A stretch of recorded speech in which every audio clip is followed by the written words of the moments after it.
Hello, this is Pastor Jose Nacionales of Lion's Heart International Christian Missions. And I'm very happy to welcome all of you to the launching of this website called lhicm.org. Again, this lhicm.org. Now, what is the reason why we are launching this website? Because we want to enter into your homes, into your lives, and be able to communicate the word of the Lord, because faith comes by hearing and hearing by the word of God. Now let me read that to you from Romans chapter 10, verse 17. And let me read this from the CSB translation. It reads, "So faith comes from what is heard, and what is heard comes through the message about Christ." King James Version, faith comes from hearing, and hearing by the word of God. And a lot of us are wondering, how come so many people buy audio tapes on faith, on the scriptures? We buy sermons from our pastors and other churches, and yet we find our faith to be very much lacking. The primary reason for that is because we never really understand what it means to hear the word of the Lord. In the Hebrew Bible, the word "hear" is Shema. Hear, O Israel, Shema Yisrael. The word "hear" in the Near Eastern tradition means not only to listen, but to act or to have action on what you hear. For example, if it says sit down, you sit down. You can be hearing somebody say sit down, and you say, well, I understand I need to sit down. But if you're not sitting down, you are not sitting down and you are not acting on it.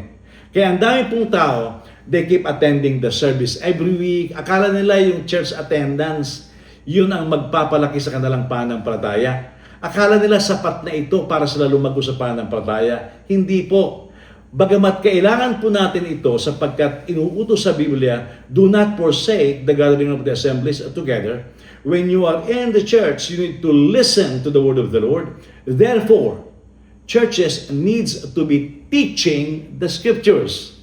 And upon hearing the scriptures, then you apply what you heard. You are actually asking yourself the question, what truth can I gather from this teaching and apply it? Ito po ang kahulugan ng ibig sabihin sa Biblia na talk about it with your family or with your children when you lay down, when you sit down, when you rise up. Why? Because in those days, they don't own a copy of the scriptures. So they go to the synagogue, they go to the temple, they go to the gathering places, and somebody will be teaching the scriptures. It could be a priest, it could be a rabbi. So when they hear the scriptures, then the children will be asking their father, "Dad, what does the priest mean? What does the rabbi mean?" And they keep talking about it. And because they don't own a scriptures, what they heard when they were gathering together, they keep discussing. Okay? So, upon discussing, then they apply. Halimbawa, nabasa po natin sa Old Testament na pagka merong nahuli, halimbawa nag-adultery, they are being judged by the community, they throw stones, and the moment they die, they just keep throwing stones. And so you have family, you have children, and one day, the Bible says keep throwing stones. One day you are walking by the mound and you pick up some stones and throw it on the mound.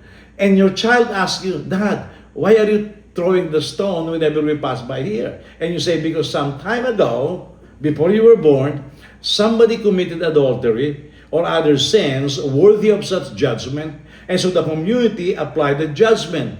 And so I am throwing the stone in obedience to the word of the Lord." And by that, the child learns. Okay? So they keep applying the scriptures. And this is what our ministry is all about. To bring the scriptures to a level where people can understand and apply in their daily lives. We want the scriptures to be very practical, to be actionable. Therefore, the Bible will no longer be an archaic book to you, but it is a modern book. Martin Luther says this, "Not all of us can read well, but those who can read well do not understand well. Those who understand well cannot interpret well, and those who can interpret well cannot apply it well. Or they cannot do something about the scriptures." Again, kagaya ng sinabi ko kanina, ito po ang problema sa ating pag-aaral ng salita ng Diyos. Ang daming magaling magdadaldal, pero hindi nila kayang iangkop ang salita sa kanilang mga buhay. Kaya nga ang mga tao nakatingin and they're saying, well, they're not doing it, they're not applying it, they are exempted, I might as well not do it. So we end up having a lot of people going to church religiously. You see, religiously, it's a religion to you now. What God wants is spiritually, meaning you go to the assembly, you don't forsake the assembly, so that you can hear the scriptures. And from what you hear, you can apply it. Therefore, we welcome all of you to this website.